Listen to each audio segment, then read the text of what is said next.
Hi everyone, this is our channel, Around My Story. Please like, share and subscribe. Everyone likes mysterious phenomena. People are attracted to inexplicable things that mystify the mind, pique our curiosity, and provoke our imagination.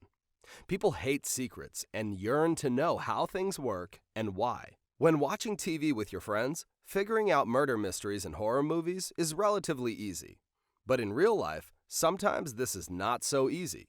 Instead of anticipation of learning the truth about a mystery, you may be terrified instead. No, I'm not pitching for a new movie debut. I am introducing my story, which deals with a life experience involving this very topic. My name is Henrique, and I am 23 years old. I live with my father in a neighborhood that is quieter than most. Its residents go to sleep soon after sunset. Are you intrigued by this neighborhood? A legend circulates around this neighborhood that, well, first let me tell you how we came to live in this nice, quiet neighborhood. We used to live across town, but our old house burned down. Mom died in the fire, but Dad and I miraculously survived somehow. Dad decided to move away from that location due to bad memories. He wanted us to live in a quiet neighborhood far from there, so he searched for a nice home in a quiet neighborhood and found our current home here in this neighborhood. It was surprisingly affordably priced, and we wondered why, but Dad wasn't in the mood to look a gift horse in the mouth, so he bought it.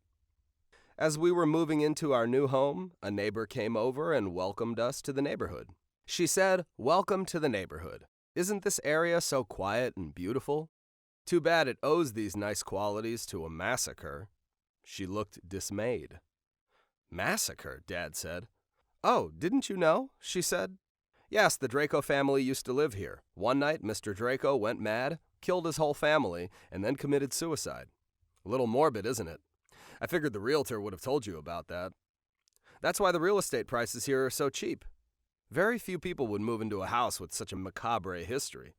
Oh, one more thing. I wouldn't go out after sunset if I were you." "Why not?" Dad asked. The neighbor hesitated, pondering if she should say any more. Finally, she said, "Well, everyone here has adopted the habit of going to sleep early. I used to drink my favorite tea on the porch at sunset, but one night I heard a loud, moaning voice come from out of nowhere. It scared the bejesus out of me, and I stopped being out after sunset after that." This story gave me shivers. So I went to my bedroom and locked all the windows. I imagined, I hope it was my imagination, that I heard voices outside all night. The next day, Dad went to work. When he came home at the end of the day, I told him that I'd heard voices all night, and he looked worried. He told me that he was going to have to work from dawn till dusk, but he promised to try to finish early whenever he could.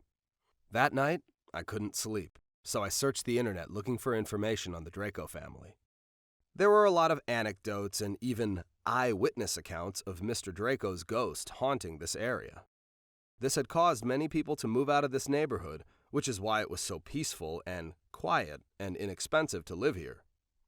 I resolved to get to the bottom of this matter and prove or disprove it once and for all, but I would need help. A friend of mine named Hall lived not too far away, and I knew that he was obsessed with the supernatural, so I told him about our haunted neighborhood and the ghost of Mr. Draco.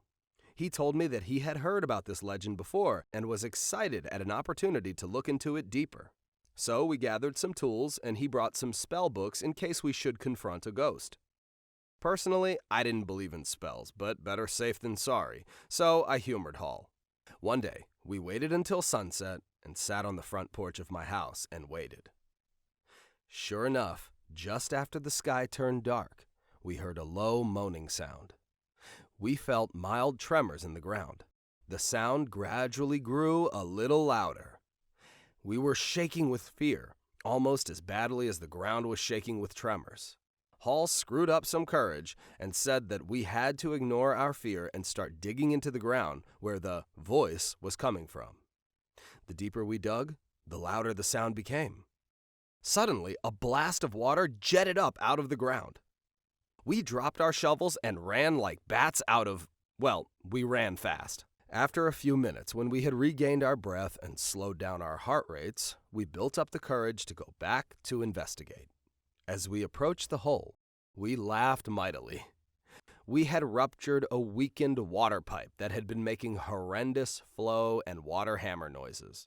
When Dad got home, we told him we had solved the mystery of the legend of the Draco family curse. I am so proud of myself for facing my fears and saving the reputation of our neighborhood.